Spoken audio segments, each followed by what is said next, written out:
Yo, look at the view, mate. Tang inang Japan to. Wait.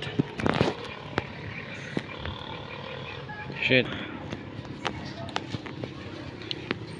Yo.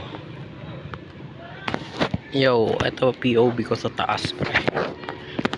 So cute, pre. Tapos maraming bunga ng avocado, water, and then pag tinignan mo dito, meron ditong bird nest, pre. Yung ko lapitan kasi nilapitan ko naman siya kanina. Tinignan ko kung merong egg. Meron isa. Kaso baka nandyan na yung nanay. Tapos yung tatay niya nandito niya kanina.